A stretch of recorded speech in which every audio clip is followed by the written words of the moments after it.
운동의 효과, 그 다음에 맨발 걷기의 효과를 살펴볼 텐데요.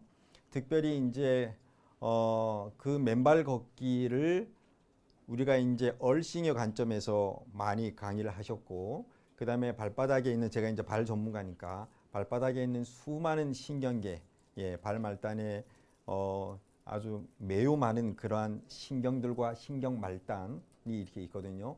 그 부분을 자극해서 우리 인체의 신경계, 즉 교감신경과 부교감신경계가 안정화되는 그러한 부분들 외에 저는 또 다른 측면으로 여러분들에게 한번 말씀을 드려보려고 하는 것입니다. 그래서 이 마이크로바이옴에 대해서 먼저 좀 우리가 좀 알고, 이 맨발 걷기를 했을 때 마이크로바이옴이 또 우리에게 어떠한 영향을 끼치는지 그런 부분들, 그리고 우리가 이제 사실은 건강이라고 하는 것은 전인적인 건강이 되어야지만 됩니다. 무슨 말인가 하면, 만약에 맨발 걷기를 해서 모든 병이 다 즉시로 다 치료된다면 어떻게 될까요?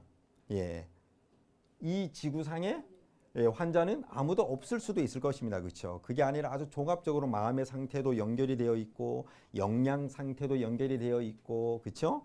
또 우리들의 어떤 그러한 다양한 라이프 스타일과 연결이 또 되어 있다라고 하는 사실을 우리는 알 수가 있습니다. 그런 다양한 측면에서 여러분들이 또 다른 측면을 바라보는 그러한 강의 시간이 좀 되었으면 좋겠습니다. 자, 여러분, 우리가 이제 운동을 여러분들이 하시잖아요. 그렇죠? 운동을 아주 열심히 하시고 맨발 걷기도 하시는데, 운동을 해야 하는 단 하나의 이유가 있다면 뭐일까요? 운동을 해야 하는 단 하나의 이유가 있다면 무엇일까? 이 신경과학자 다니엘 울피트 박사는 그것은 바로 뇌를 위해서다 라고 이렇게 이야기를 합니다. 운동을 위한 단 하나의 이유가 바로 뭐라고요? 뇌를 위해서. 그런데 이 신경학자는 이렇게 이야기합니다. 뇌가 존재하는 이유는 바로 뭐예요? 움직이기 위해서다라고 이렇게 이야기를 하면서, 그 예로 지금 성게를 저렇게 듭니다. 성게가 이렇게 어렸을 때는 막 이렇게 다닙니다. 그렇죠? 막 이렇게 다니다가 이제 참 먼 게죠. 한 장소에 이렇게 딱 뭐예요? 딱 붙습니다. 바위에 달라붙습니다. 그러면 더 이상 뭐 하지 않습니까? 더 이상 움직이지 않아요. 그렇죠? 이때 이 멍게가 하는 일이 어떤 건지 아십니까? 자기의 뇌를 먹습니다. 자기의 뇌를 먹어요. 그래서 더 이상 이제는 움직이지 않으니까 뭐가 필요하지 않은 것입니까? 뇌가 필요하지 않은 것입니다. 그러므로 사실 여러분, 운동을 했을 때 가장 많이 유익을 얻는 우리 인체의 기관이 있다면 어딜까요? 우리의 뇌입니다. 혈액순환도 있고, 그 다음에 심장 기능도 강화되고, 여러 가지 다양한 것도 있지만 가장 크게 유익을 얻는 것은 어디라고요? 뇌라고 하는 사실을 알 수가 있습니다. 뇌가 좋아진다고 하는 것은 어떤 의미예요, 여러분? 정신질환도 우리가 이제 잘 걸리지 않게 되는 것이고, 특별히 치매에 걸릴 확률도 낮아지게 되는 것이고요. 그렇죠? 정신이 건강하고 또 사회적으로 정서적으로 건강한 상태가 될 때 우리는 종합적인 건강을 누릴 수 있겠죠. 그렇죠? 질병이 없다라고 해서 우리가 전인적인 건강을 가진 것은 아닙니다. 그렇기 때문에 이런 연구들이 상당히 많이 진행이 됐습니다. 많은 사람들이 특별히 아픈 것도 없고 음식도 잘 먹는데 왜 이렇게 무기력하죠? 하는 사람들이 상당히 많이 있습니다. 왜 그럴까요? 사실 그것은 운동, 그것 때문에 그런 건데요. 자, 여기에 나사에서 2013년에 아주 특별한 실험을 하나가 했습니다.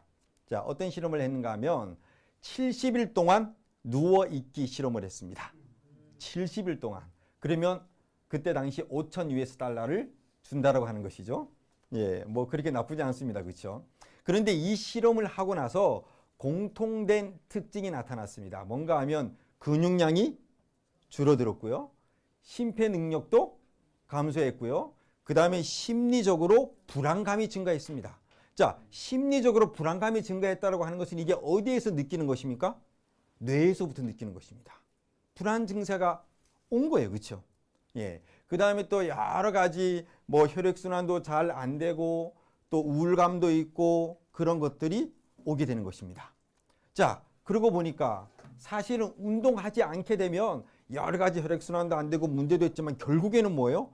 뇌의 기능이 정상적으로 돌아가지 않게 되고 불안과 우울증이 찾아오게 되고 여러 가지 뇌 관련 문제를 앓게 된다라고 하는 사실이죠. 예, 그래서 우리가 운동의 중요성을 정말 뇌의 관점에서 한번 생각해 볼 필요가 있는데요.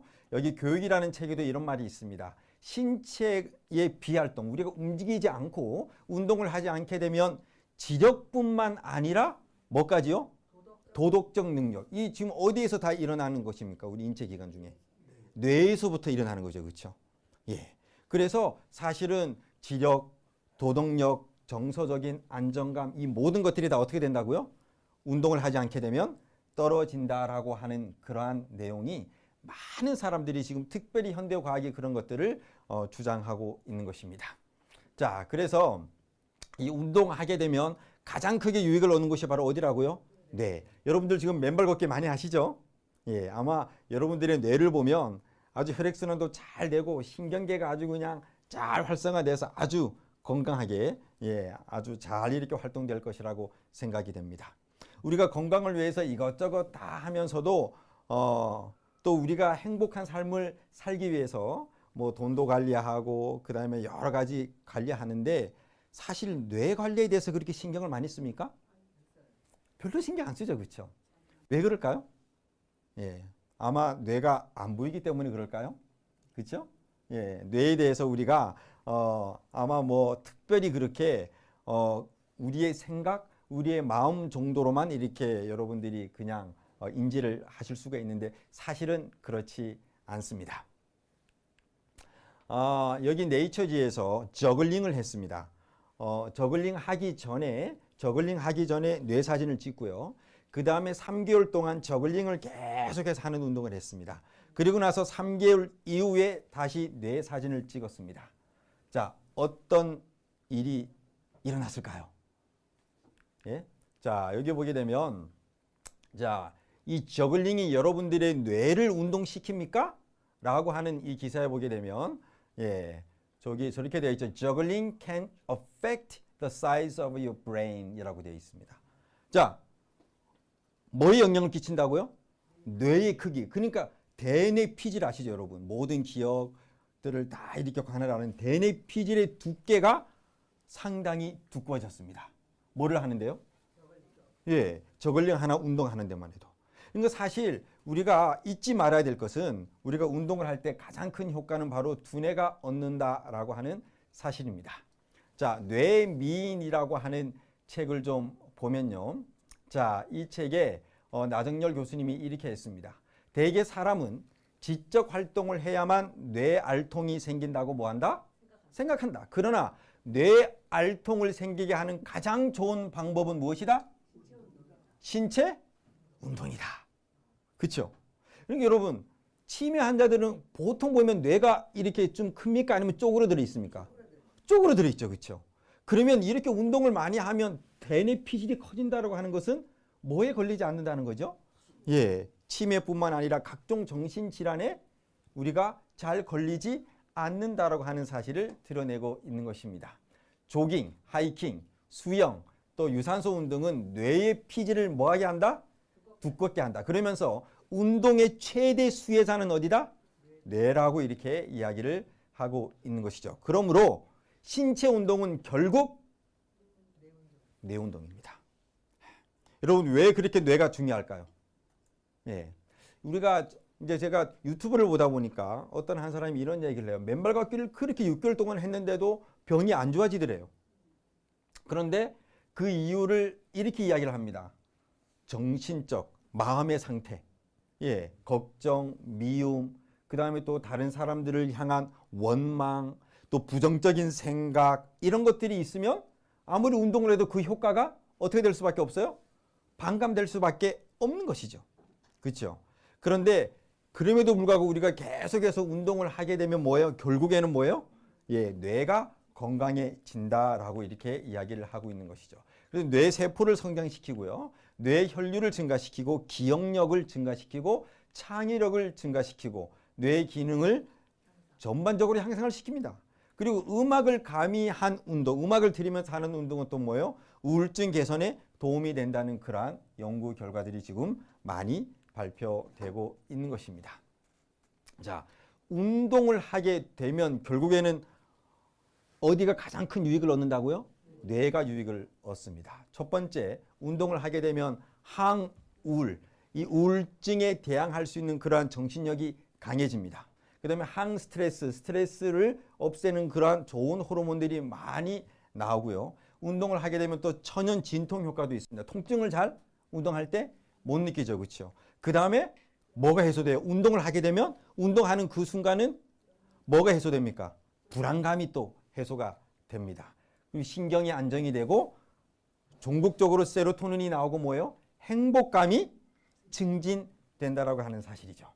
예, 그래서 이런 패턴으로 우리가 운동을 하게 되면 결국에는 뇌가 가장 큰 영향을 받고 그것이 우리에게 진정한 행복과 기쁨과 또 삶의 의미를 더 이렇게 깊게 깨닫게 해주는 그러한 일들이 결국에는 동시에 또 일어나게 된다라고 하는 사실입니다. 자, 주일에 3회 걷는 것만으로도 인지장애에 걸릴 확률을 몇 퍼센트 낮춘다? 33%나 낮춘다라고 이렇게 나덕열 교수님은 이야기하고 있는데요. 치매 확률을 31% 이상 뭐 할 수 있다? 낮출 수 있다라고 이렇게 이야기를 하고 있습니다. 가능하면 매일 걷는 것이 좋지만 어렵다면 일주일에 1시간 반만이라도 걷자. 다만 단거리보다는 장거리가 좋다. 일주일에 12km 이상 걷는 사람이 1km 걷는 사람보다 인지장애에 걸릴 확률이 30% 줄어든다라고 이렇게 이야기를 하고 있습니다. 그래서 그냥 걷기만 해도 우리가 뇌에 가장 큰 수익을 얻게 되는 것입니다. 유익을 얻게 되는 것이죠. 걷는다는 것이 예. 늘 걷고 있어서 자, 여기 보게 되면 보기에는 그냥 단순하고 기본적인 움직임 같지만 한 걸음을 떼는 순간 우리 몸속에는 200여 개의 뼈와 또 600개 이상의 근육이 일제히 움직이기 시작하고 모든 장기들이 활발한 활동을 하게 됩니다. 자, 이렇게 걷기는 단순하지만 아주 신비롭고 과학적인 움직임입니다. 예, 온몸의 장기들과 200개의 뼈가 동시에 그 다음에 인체에 있는 모든 근육들이 동시에 움직이는 게 바로 뭐예요? 걷기입니다. 그래서 이 걷는 것은 병든 신체 최선의 치료제라고 이렇게 이야기를 하고 있고 걷는 것을 대신할 만한 운동은 있다 없다? 전혀 없다라고 이렇게 이야기를 하고 있습니다. 이미 이 맨발 걷기를 통해서 실천하고 있는 여러분들은 승자입니다.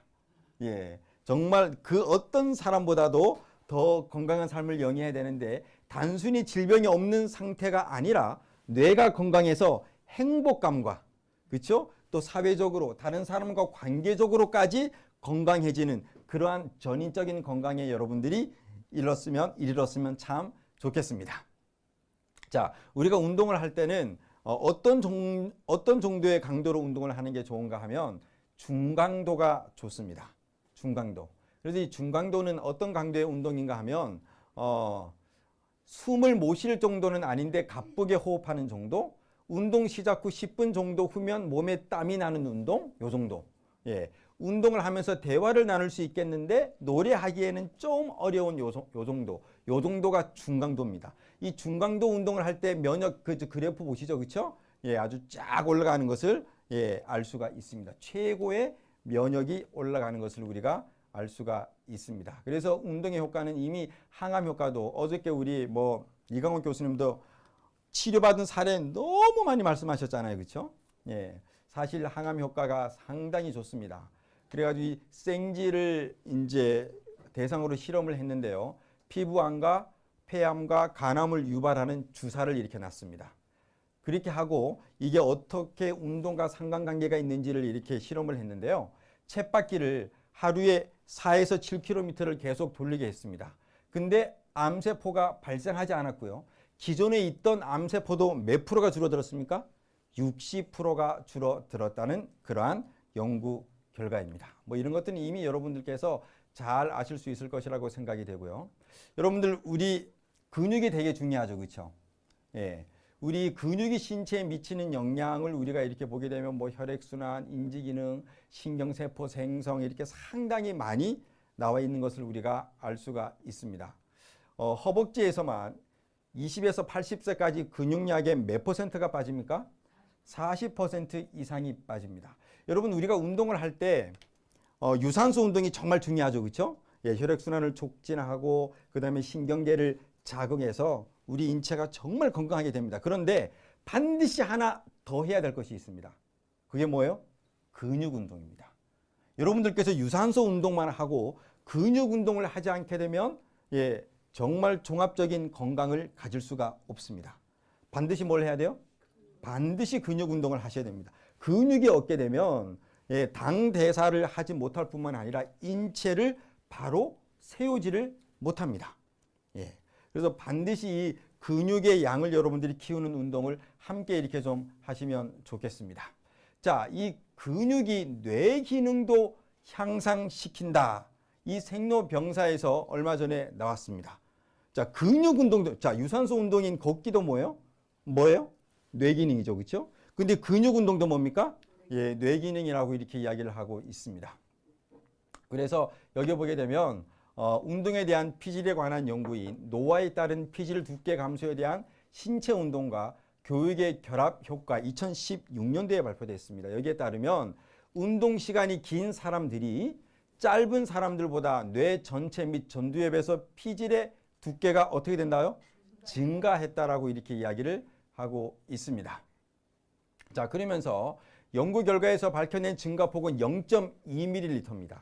피질의 두께가 약 3mm인 점을 고려하면 약 몇 프로입니까?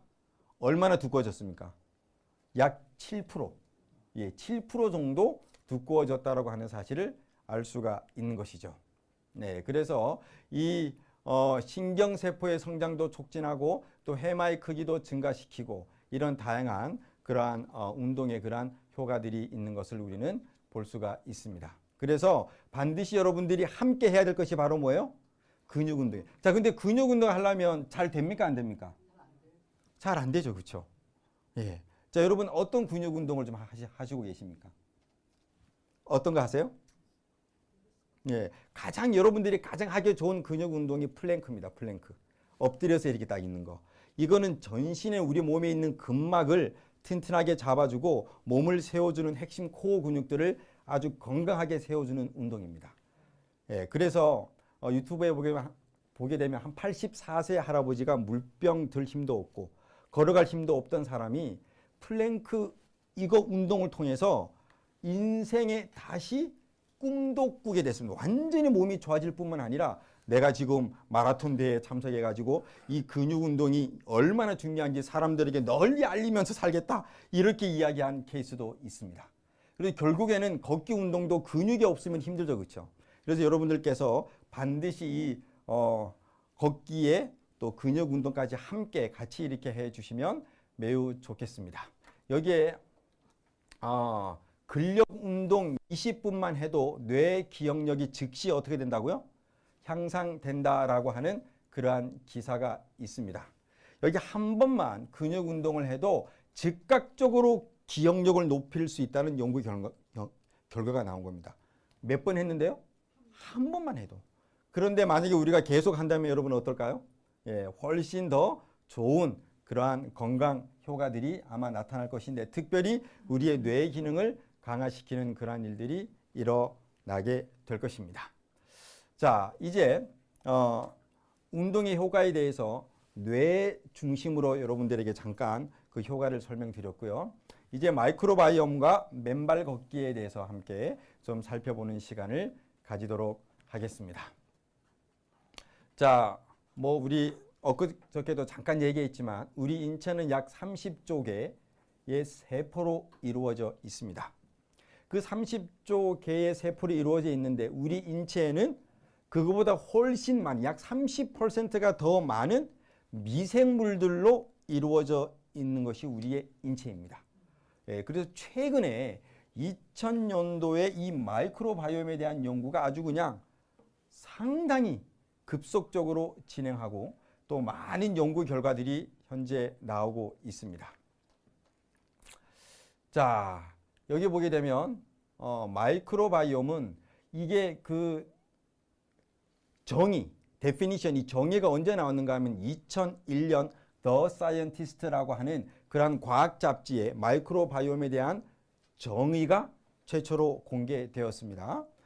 어떻게 이야기를 하고 있는가 하면 마이크로바이옴은 인체에 존재하며 우리 몸을 함께 공유하며 살고 있지만 그동안 건강이나 질병의 원인으로 거의 간과되어 온 상재균, 공생균, 병원균 등 모든 미생물들의 뭐다? 총합이다라고 이렇게 정의를 했습니다.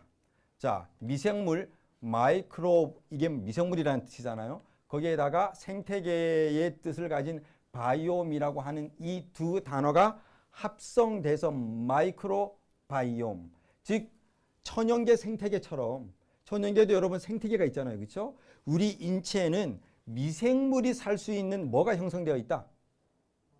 생태계가 우리 인체에 형성되어 있다라고 하는 사실입니다. 그래서 우리 인체는 코부터 해가지고 모든 소화기관, 그다음에 우리가 변을 보게 되면 그 변의 절반 정도가 미생물입니다. 미생물.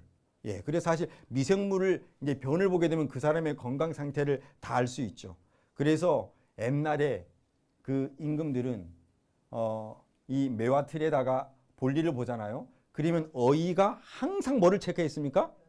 변을 체크했어요. 심지어 뭐예요? 손가락으로 찍어가지고 맛도 이렇게 봤습니다. 왜 그래요? 그 사람의 모든 건강의 상태가 어디에서 다 나오기 때문에 변에서 나오는데 그때 당시에는 그걸 몰랐어요. 근데 요즘에는 그것의 한 절반 정도가 미생물로 이루어져 있다라고 이렇게 이야기하는 것이죠. 그래서 이 미생물이 어떤 종류의 미생물이 우리 속에 사느냐, 이것에 의해서 우리의 정신 건강을 포함한 우리의 전인적인 건강이 다 어떻게 해요? 영향을 받고 있다라고 지금 과학자들이 이야기를 하고 있는 것입니다. 1시간당 사람이 내뿜는 미생물의 양이 약 3,700만 마리입니다.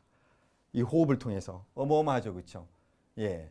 자, 인간의 유전자 수가 지금 약 2만 개 정도 이렇게 됩니다. 예. 물론 이제 30억 쌍 이렇게 돼서 60억 개 정도 되지만 사실은 유효한 정보를 가지고 있는 우리가 진짜 유전자라고 할 수 있는 그런 것들은 2만 개 정도 지금 플러스 마이너스 과학자들이 점점 그런 숫자를 지금 줄여나가고 있습니다. 그런데 인체 안팎의 미생물의 유전자 수는 몇 개예요? 800만 개입니다. 몇 배입니까? 몇 배? 우리가 지금 유전자에 의해서 우리의 건강이 결정된다고 하는 사실 여러분 많이 배우셨죠, 그렇죠? 만약에 이 마이크로바이옴, 우리의 몸에 살고 있는 이 미생물에 의해서 우리의 건강이 이루어진다면 사실 그 미생물들도 뭐를 가지고 있어요? 유전자를 가지고 있습니다. 그 유전자 수가 몇 개예요? 800만 개. 자, 그러면 사람도 유전자에 의해서 어떤 것들이 움직이지만 이 미생물들도 어떤 종류의 미생물이냐에 따라서 다른 유전자를 가지고 있고 그 유전자의 움직임에 의해서 우리의 면역세포와 소통하기도 하고 우리의 세포와 소통하면서 다양한 이렇게 병든 세포들을 수리하기도 하고 망가진 DNA를 또 수리하기도 하는 그런 일들이 실제로 일어나고 있는 것이죠. 이것은 정말 무궁무진한 연구의 영역입니다. 그렇죠? 예. 지금도 여러분들의 이 장 속에는 아침 식사들 하고 오셨죠? 어마어마하게 많은 미생물들이 지금 그런 것들을 계속해서 소화하고 분해도 하고 영양분도 합성을 하는 그런 일들이 계속해서 여러분들의 몸속에서 지금도 이루어지고 있다라고 하는 사실입니다. 고로 인간은 미생물과 함께 살고 있고 미생물과 떨어질래야 떨어질 수가 없는 관계에 있다라고 하는 사실이죠.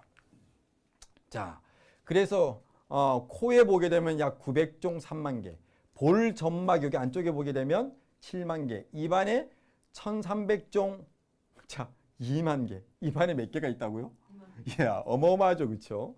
그 다음에 생식기 300종 1만 개, 그리고 나머지 모든 것들은 다 어디에 있어요? 이 장에, 특별히 대장에 미생물들이 그렇게 많이 존재하고 있습니다. 자, 그래서 소화기관에만 약 이렇게 이제 있는데요. 자, 그래서 이 미생물 마이크로바이옴을 the second brain이라고 합니다. 뭐라고 이야기한다고요? second brain. 이게 바로 뭐예요? 마이크로바이옴. 우리의 이 장내 미생물이 우리의 뭐예요? 두 번째 뇌라고 이제 과학자들이 그렇게 연구를 하고 있습니다. 그래서 사실은 요즘의 모든 식생활은 결국에 내가 먹는 것이 아니라 미생물이 그걸 뭐예요? 먹으면서 그 과정을 통해서 분해되고 또 그런 다양한 물질들을 내서 그 물질을 우리 인체가 흡수함으로 말미암아 또 그 음식 자체가 가지고 있지 않은 다양한 영양소들을 합성합니다. 미생물에 의해서. 그래서 그런 것들을 또 먹고 결국에는 요즘에 우리는 이 마이크로바이옴에게 아주 좋은 그러한 음식을 어떻게 먹느냐에 따라서 우리의 건강이 결정된다라고 하는 사실입니다. 우리 장내의 세균 비율을 보게 되면요. 유익균이 25%, 유해균이 15%, 성인 평균 이렇게 되어 있습니다. 중간균이 뭐예요? 60% 정도 되는데 이 중간균은 이 장내 어떠한 이 미생물이 득세하느냐에 따라 이쪽으로 붙기도 하고 저쪽으로 붙기도 합니다. 예를 들어서 어떤 이렇게 뭐 비브리오균 같은 걸 이렇게 딱 섭취를 하잖아요. 그러면 이게 1시간 만에 막 수십억 개로 막 그냥 급성장해요. 이때 그러면 그게 어떻게 되는가? 이 중간균들이 막 그렇게 그냥 다 그렇게 유해균으로 이렇게 바뀐다라고 하는 사실을 우리가 알 수가 있는 것이죠. 그런데 이제 윤소영 주부라고 저렇게 되어 있죠. 어떤 사람은 유익균이 35%, 유해균이 5% 이렇게 되어 있습니다. 이 둘 중에 자, 어떤 사람이 더 건강할까요? 그렇죠. 유익균이 더 많은 사람이 훨씬 더 건강하다라고 하는 사실을 아마 여러분들이 다 이해를 할 수 있을 것입니다. 자, 그런데 면역세포의 몇십 퍼센트가요? 80%가 어디에? 장에 존재하고 있습니다. 어마어마하죠.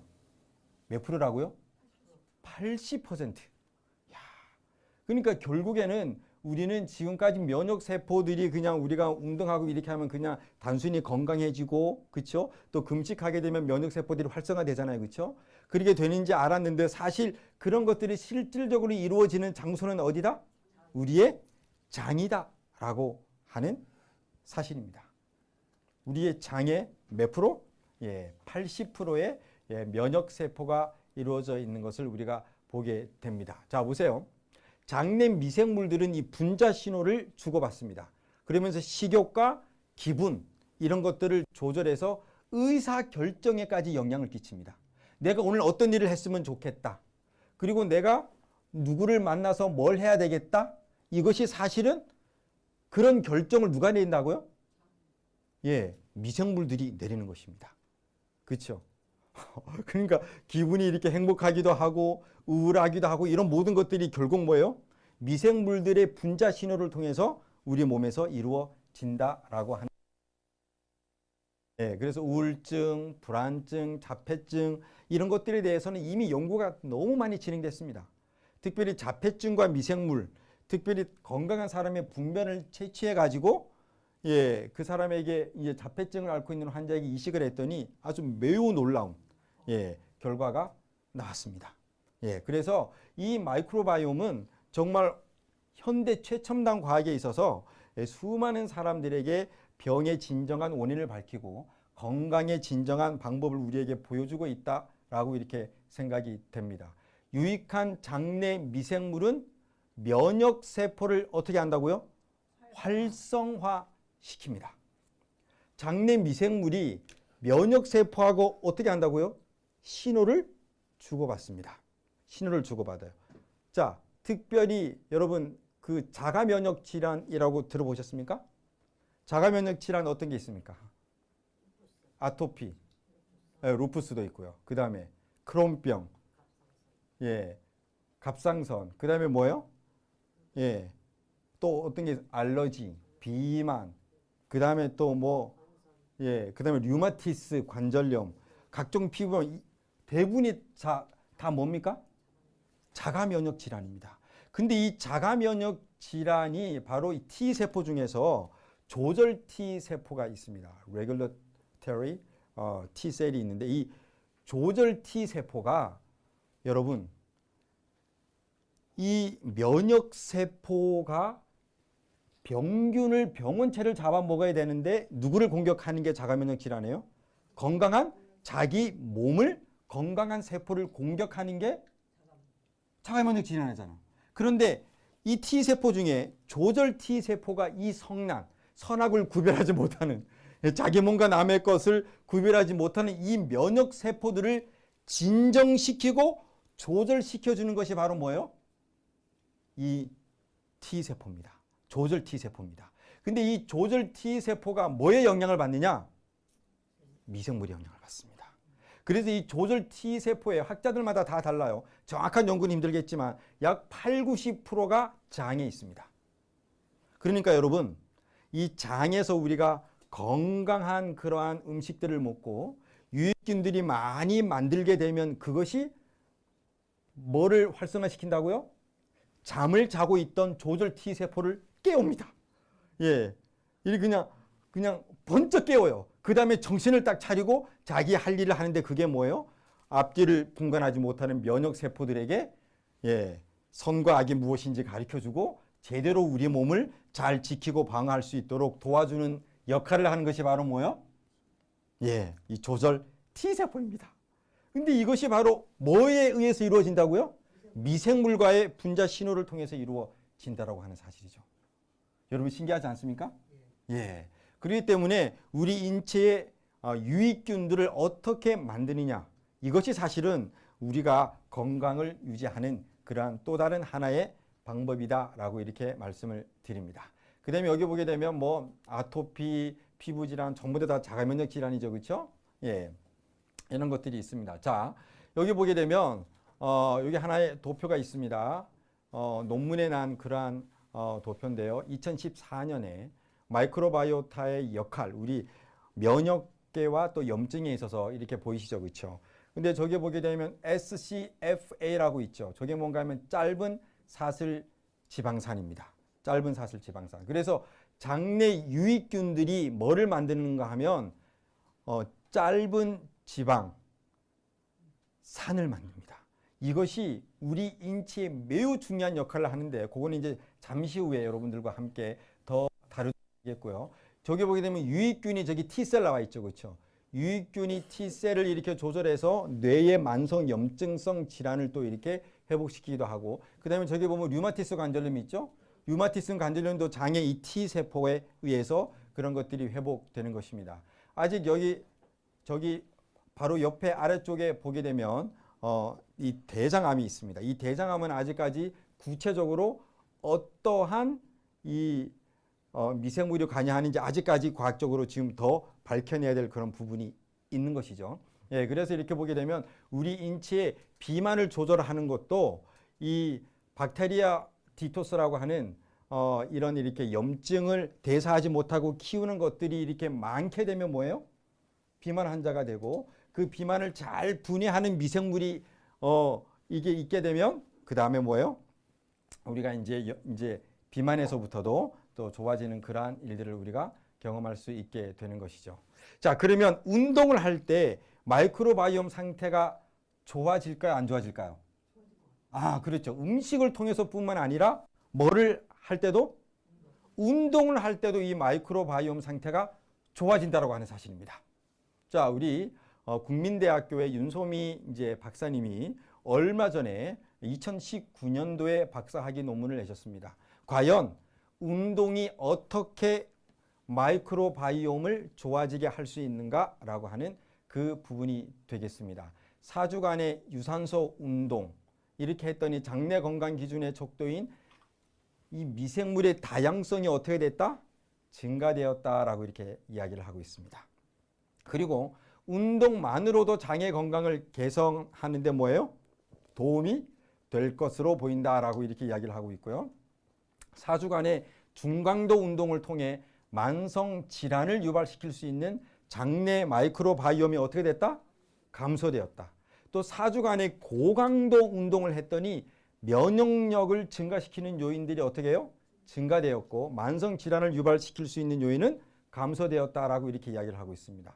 운동은 장내 건강을 개선한다라고 이렇게 이야기를 하고 있는데요. 자, 여기 보게 되면 다양한 연구 세팅이 이렇게 나와 있습니다.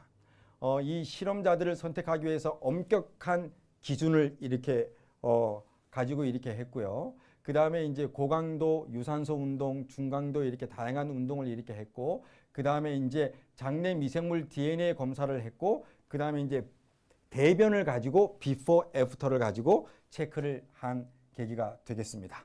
자, 이렇게 해가지고 봤더니, 자, 이게 마이크로바이옴이 운동을 통해서 좋아진다라고 하는 과거의 선행 연구들이 상당히 많이 있습니다. 예, 근육의 에너지원을 공급해 운동 능력을 향상시킬 수 있는 미생물도 이렇게 하고, 다양성도 좋아지고, 당뇨병과 또 비만, 대사 승진에 도움이 되는 그러한 미생물도 많이 증가되는 것으로 보고가 되었습니다. 그래서 여기 보게 되면 다양성도 유의미하게 증가를 했다라고 하는 사실을 우리가 알 수 있고요. 예, 그 다음에 아까 전에 보았던 이 박테리오 디테스라고 하는 이 미생물은 증가됐고, 그 다음에 피르미큐테스라고 하는 미생물은 감소되었습니다. 이것을 통해서 어떻게 해요? 비만이 또 이렇게 해결되는 그런 일들. 그러니까 비만도 결국에는 뭐에 따라서 다르다라고 하는 거죠? 미생물. 그러니까 똑같은 음식인데 어떤 사람은 그거 먹어도 살이 안 찌는데 어떤 사람은 살이 쪄요. 그게 왜 그래요? 미생물이 달라서 그런 겁니다. 그렇기 때문에 모든 음식들을 일반화해서 모든 사람들에게 똑같이 적용할 수는 있어요, 없어요? 없습니다. 예. 그리고 어떤 사람은 그렇게 몸에 좋다는 콩이 소화가 안 될 수도 있고요, 그렇죠? 예, 두부를 못 먹는 사람들도 있을 수 있고, 다양한 사강이 다 사람마다 다를 수 있기 때문에 우리는 그런 것들의 차이를 우리가 또 반드시 좀 생각을 하셔야 되는 것입니다. 그래서 장내 마이크로바이옴이 이렇게 증가되었다라고 하는 사실을 우리는 알 수가 있습니다. 자, 여기 보면 자연이 우리를 행복하게 만들 수 있다면 이라고 하는 그러한 책이 있습니다. 이 책에 보게 되면 이렇게 내용이 있습니다. 자연은 인류가 출현한 순간부터 그들의 어디에? 유전자에 깊이 새겨졌다. 그러니까 인간은 자연 친화적으로 살도록 유전자가 어떻게 해요? 설계되었다라고 하는 사실이죠. 그러니까 자연을 떠나서 모든 도로가 다 포장되어 있고 공기도 오염되고, 그렇죠?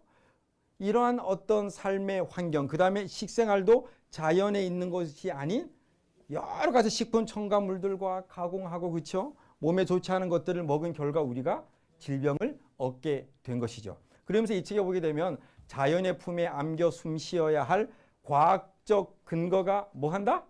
차고 넘친다라고 이 책은 이렇게 이야기를 하면서요. 참 흥미로운 것이 이렇게 이야기를 하고 있습니다. 아이들이 야외로 나가 놀면서 흙과 모래를 손으로 만지고 나무를 기어 올라가도록 그냥 뭐 하자? 내버려 두자. 요즘에는 뭐예요? 흙을 손에 묻히는 것을 엄마들이 싫어하잖아요. 그렇죠? 근데 그렇게 하지 말고 자연과 함께 더불어 살도록 그렇게 해라. 왜 그럴까요? 이 책은 계속해서 이야기를 하고 있습니다. 자, 여기 보게 되면 자연으로부터 특별히 많은 혜택을 받는 아이들에게 자연과의 접촉은 더욱 중요하다. 아이들이 야외로 나가 놀면서 흙과 모래를 손으로 만지고 나무에 기어 올라가도록 그냥 뭐 하자? 내버려 두자. 손과 혀와 얼굴을 통해 자연을 맛보고 직접 느끼면서 평생 동안 균형 잡힌 장내 미생물을 키워 나갈 수 있다. 오호. 자, 보세요. 저도 여러분 어렸을 때 정말 공부 별로 안 했습니다. 학교에 갔다 오면 가방을 엄마 학교 갔다 왔어 하면서 확 던져놓고 어디로 갔는지 아세요? 매미 잡으러, 그 다음에 송사리 잡으러, 오디 따러, 보리수 따러 그렇게 갔습니다. 한 번은 제가 보리수가 너무 맛있어가지고 6월 초 같아요. 보리수를 잔뜩 먹었는데 너무 맛있어서 그냥 씨를 뱉어야 되는데 그냥 씹어서 이렇게 먹었습니다. 자, 한 주전자 정도는 먹은 것 같아요. 너무 맛있어가지고 너무 맛있게 잘 익었더라고요. 그래서 어떤 일이 일어났는지 아십니까? 그 다음 날 화장실을 가는데 이 C가 직장을 꽉 해가지고 안 나오는 겁니다. 와, 그래가지고 제가요, 그것을 하기 위해서 2, 3일 동안 정말 고생했습니다. 나중에는 손가락, 젓가락, 뭐, 별 방법을 다 써서 예, 그렇게 했던 기억이 납니다. 그런데 제가 그렇게 나무 타고 잠자리 잡고 그 다음에 흙 가지고 막 이렇게 집게로 다니고 이런 것들을 통해서 이 장내 마이크로바이옴 미생물이 잘 형성되지 않았을까? 요즘에 이런 생각을 제가 좀 많이 하고 있습니다. 왜냐하면 아직도 제가 50대 중반이지만 예, 건강한 삶을 전혀 예, 어떤 질병 없이 살고 있는 것을 보게 되면 아마 어쩌면 그때 아마 좋은 미생물이 나에게 큰 유익을 주지 않았을까. 근데 정말 아쉬운 것은 요즘 아이들은 그런 게 없습니다. 그렇죠? 방 안에서 게임을 한다든지 놀이공원에 간다라고 해도 그냥 딱딱한 포장된 도로를 좀 걷고 그냥 그저 이렇게 꽃이나 뭐 식물들 보는 것으로 이렇게 만족하고. 자, 그런데 이 책은 우리들에게 참 많은 것들을 시사하고 있습니다. 그러면서 미생물을 키워나갈 수 있다라고 이렇게 이야기를 하고 있습니다. 그래서 아이들이 가끔 흙으로 옷을 잔뜩 더럽히기를 진심으로 바란다. 자연이 신체와 뇌에 주는 뭐니까? 최고의 선물이니까 이렇게 이야기하고 있습니다. 예, 이게 이제 자연이 우리를 행복하게 만들 수 있다면이라는 그러한 책입니다. 자, 흙1g에 여러분 미생물이 얼마나 많은지 혹시 상상이 되십니까? 15개의 박테리아 세포가 있고요. 4천에서 5만 요종 이상의 뭐가 있어요? 박테리아가 그 안에 살고 있습니다. 이게 연구 논문에 의해서 밝혀졌습니다. 어마어마하죠. 자, 제가 질문 하나 드릴게요. 사람이 성경에 의하면 재료가 무엇으로 창조되었다고 혹시 성경이 이야기하고 있는지 아십니까? 흙이죠. 그런데 뭐 그런 이야기를 제가 하지 않더라도 사람이 죽으면 어디로 돌아갑니까? 흙으로 돌아갑니다. 그렇죠? 여러분, 흙에도 1g에 저렇게 많은 뭐예요? 미생물이 살고 있어요. 그렇게 흙으로 만들어진 우리 인간 또한 뭐가요? 미생물이 38조 개 정도 어마어마한 양의 미생물이 살고 있는 것을 보게 됩니다. 그렇다고 한다면 사실 사람이 흙과 교감을 나누고 흙 속에서 살 때는 여러분 이게 도대체 어떤 작용이 일어나는 걸까요? 그렇죠? 예, 다양한 어마어마한 그러한 흙 속에 살고 있는 그러한 균들과 우리는 소통하고 그 균들이 우리에게 들어오겠죠. 그렇죠? 그래서 그런 것들이 우리를 건강하게 하고 유익하게 할 것이라고 저는 분명히 그렇게 생각을 합니다. 예. 여기에서 보게 되면 이 책에서 이야기하고 있는 것이 이 마이코박테리움 베케이라고 하는 미생물을 주목하고 있습니다. 마이코박테리움 베케이라고 하는 이 미생물이 들어와서 우리 인체를 어떻게 한다? 건강하게 한다라고 이 책은 이야기를 하고 있습니다. 그런데 이 마이크로박테리움 베케이가 도대체 어떤 미생물일까? 이 베케이라고 하는 것은 라틴어로 바카에서 온 말로서 이 바카는 소똥입니다. 소를 이야기하는 것입니다. 소. 그렇기 때문에 마이코박테리움 베케이는 소똥에서부터 온 것입니다.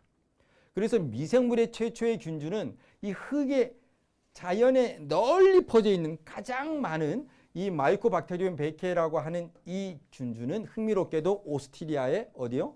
소똥에서 가져왔다 라고 이렇게 위키피디아에 이야기를 하고 있는 것을 제가 보게 되었습니다. 영어로 되어 있는 것을 제가 번역을 했습니다. 자, 그 다음에 2004년 런던의 종양학자인 메리 오블라이언 박사는 폐암 환자들의 수명을 연장시키기 위하여 흙에 서식하는 박테리아인 마이코박테리움 베케이를 주입하였습니다. 그 결과 환자들의 증상이 어떻게 됐다고요? 호전됐습니다. 그리고 정서적인 건강도 증진되고 활력과 인지 기능까지, 뇌 기능까지도 좋아지게 되었다라고 이렇게 이야기를 하고 있습니다. 그 다음에 이 흙길을 걷게 되면 학습 능력이 생긴다라고 하는 사실이 또 연구가 되었습니다. 미국의 뉴욕주 세이지대 크로이 캠퍼스 도로시 매튜 교수팀이 연구를 했는데요. 실험용 쥐 두 그룹을 가지고 연구를 했습니다. 한 쥐는 마이코박테리움 100K가 포함된 먹이를 먹였고 또 한 쥐는 마이코박테리움 100K가 포함되지 않은 먹이를 먹였습니다. 그리고 이 쥐를 동시에 놔서 미로를 찾아가게 했습니다. 누가 더 훨씬 더 잘 찾아갔을까요? 예, 이 박테리움 100K라고 하는 이 미생물을 섭취한 그 쥐가 훨씬 더 뭐예요? 머리도 지력도 뛰어나고 건강하고 활달했다라고 하는 사실을 알 수가 있는 것이죠. 예, 그래서 이 맨발 걷기를 통해서 이러한 것들이 우리에게 들어올 수 있습니다.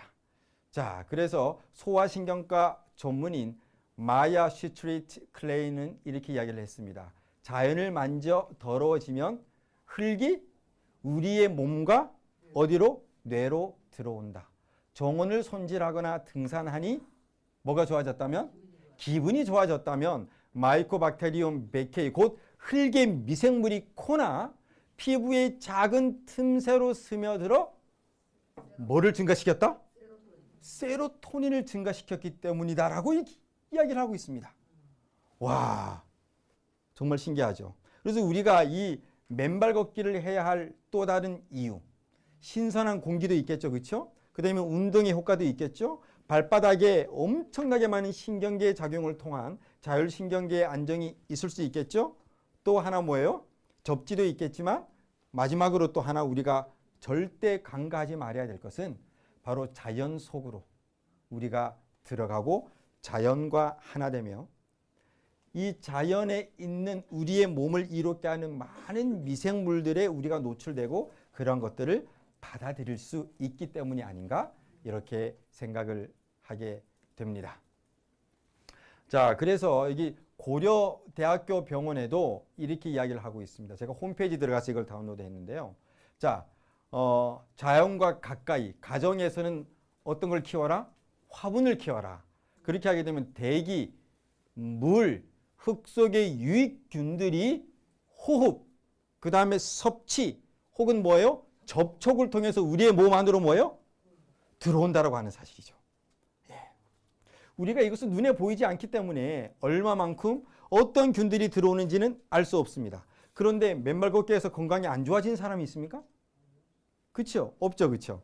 예, 그래서 맨발을 통해서 피부 세포를 통해서 또 이렇게 우리의 호흡을 통해서 아마 그러한 유익균들이 분명히 들어올 것이라고 확신을 하게 됩니다.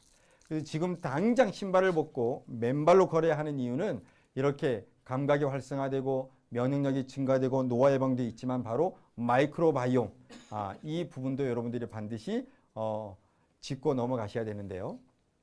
영국 브리스톨 대학교 교수이신 이 크리스토퍼 라우리아 그 다음에 그가 이끄는 팀이 실시했던 연구를 보게 되면 세로토닌 호르몬이 증가된다고 좀 전에 제가 말씀을 드렸습니다. 예, 바로 그 책에 나와 있는 그런 내용인데요. 이 세로토닌 항우울 효과가 아주 뛰어나지만 또 다른 매우 중요한 효과가 하나 있습니다. 그게 뭔가 하면 이 세로토닌은 호르몬들을 조절하는 대장 호르몬이 바로 세로토닌입니다. 근데 이것이 맨발 걷기를 통해서 어떻게 해요? 예, 많이 나온다라고 하는 사실을 알 수가 있습니다. 예, 소와 간 내 80%, 그 다음에 20%는 혈소판 뇌 중추신경계에 존재한다라고 하는 그런 연구가 있어요. 그 다음에 행복의 감정, 기분, 식욕, 수면, 그 다음에 우울증, 그 다음에 다양한 그러한 효과를 가지고 있는 것이 바로 세로토닌이라고 하는 호르몬입니다. 그래서 이 뇌에서 감정을 조절하는 물질 대표적인 세 가지를 보게 되면 세로토닌, 도파민, 노르에피네프린 이렇게 세 가지를 들 수가 있습니다. 자, 그래서 많은 사람들이 요즘에 뭐예요? 우울증을 상당히 많이 앓고 있어요. 국민의 3분의 1이 우울증을 사실 앓고 있다라고 해도 과언이 아닌데요. 자, 여기 보게 되면 도파민이라고 하는 것은 어떤 역할을 해요? 쾌락의 정열적 움직임, 긍정적인 마음, 성욕과 식욕 등을 관장합니다. 이 도파민이 너무 많이 나와도 안 되고 적게 나와도 안 되죠. 그렇죠? 예. 이 적절하게 잘 나야 됩니다. 적게 나오게 되면 파킨슨병 같은 병이 이렇게 걸리게 돼요. 그렇죠? 또 너무 많이 나오게 되면 조현병 같은 것들도 걸릴 수 있습니다. 예. 그다음에 노르아드레날린은 불안, 부정적인 마음, 스트레스 반응 등을 관장하는 그러한 호르몬입니다. 이런 것들이 많이 나오게 되면 불안하게 되고 부정적인 생각을 가지게 되고 또 스트레스가 막 오고 이렇게 되는 것이죠. 그런데 이 세로토닌은 보세요. 위에 두 가지 신경을 뭐하고? 억제하고 너무 흥분하지도 또 너무 불안한 감정도 없게 평온한 상태로 만드는 것이 바로 뭐예요? 세로토닌입니다. 그런데 이 맨발 걷기를 했더니 물론 이제 이 장내 이제 건강한 음식도 영향이 있습니다. 그거 혼자만 이렇게 이야기하시면 안 돼요. 근데 맨발 걷기를 했더니 이 마이코박테리움 베케이라고 하는 미생물이 세로토닌을 아주 증가시켰다고 하는 사실입니다. 근데 이것이 증가시켰다고 하면 요즘에 조현병이나 우울증 여러 가지 정신질환이 있잖아요.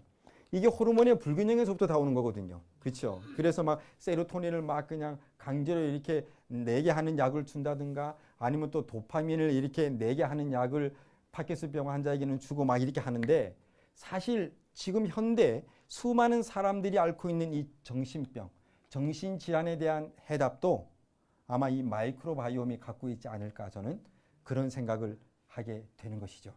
그래서 이 마이크로바이옴, 특별히 이 장내 미생물이 세로토닌을 내는데 걷기를 통해서도 그것이 뭐가 있다? 효과가 있다라고 하는 사실이 드러났습니다. 그래서 우울증이나 각종 정신질환이 있는 사람도 채식과 함께 뭐를 한다? 걷기, 맨발 걷기를 하게 되면 분명히 아마 호전이 있을 것이라고 생각이 됩니다. 자, 그래서 뭐 학자마다 다 달라요. 장에서 어떤 사람은 90%, 또 심지어는 95%까지 세로토닌이 어디에서 분비된다? 장에서 분비된다라고 말하는 학자가 있습니다. 뇌에서는 10%에서 10% 플러스 마이너스 이 정도. 그러니까 장에 있는 이 마이크로바이옴의 생태계가 이렇게 중요하다라고 하는 사실을 알 수가 있습니다. 그래서 지금까지는 어떤 운동, 그렇죠? 먹는 거, 이런 것들을 통해서 우리가 이제 장내 마이크로바이옴도 했지만 환경 가운데에서도 그런 것들이 있다라고 하는 이 사실은 우리에게 맨발 걷기에 대한 새로운 비전과 또 새로운 시각을 준다라고 저는 확신합니다. 여러분 그렇지 않습니까? 예. 그래서 이 행복 호르몬, 이 세로토닌, 어떤 사람 보세요. 95%가 여기서 만들어진다라고 이렇게 이야기를 하고 있습니다. 그래서 여기에 보면 이씨세포, 이 이씨세포는 위장관에서 세로토닌을 공급하는 공급처 역할을 합니다. 그런데 맨발 걷기를 해도 이 세로토닌이 증가한다라고 하는 것은 장내 뭐예요? 미생물의 유익균들이 많이 만들어졌다라고 하는 사실을 증거하고 있습니다. 그래서 이렇게 여러분들이 이제 이런 것들을 잘 하게 되고 성경에 보게 되면요. 참 요즘의 사람들이 근심과 걱정으로 많이 고통당하고 있다라고 이야기를 하고 있습니다. 근심이 사람의 마음에 있으면 그것으로 번뇌하게 되나라고 성경은 이야기를 하고 있고요. 또 다른 성경절에는 웃을 때에도 마음에 뭐가 있고 슬픔이 있고 즐거움의 끝에도 뭐가 있느니라? 근심이 있느니라. 여러분 이런 사람 본 적 있으십니까? 웃고 있는데 웃는 게 아니에요. 마음속 깊은 곳에는 근심과 슬픔과 걱정으로 수많은 사람들이 고생을 하고 있습니다. 여러분 그런 사람들에게 있어서 이 장내 유익한 마이크로바이옴을 통해서 세로토닌을 마음껏 내게 한다면 모든 호르몬계가 평정을 찾고 정상으로 돌아와서 건강해지고 또 모든 정신질환에서부터 벗어날 수 있게 되지 않을까 생각을 하게 됩니다. 여기 또 다른 책에 보게 되면 깨끗한 공기, 상쾌한 햇빛, 아름다운 꽃과 나무들, 가수원과 포도원들 이런 환경에서의 5개 활동은 건강을 증진시키는 불로 불사의 영약이다라고 이렇게 이야기를 하고 있습니다. 영약.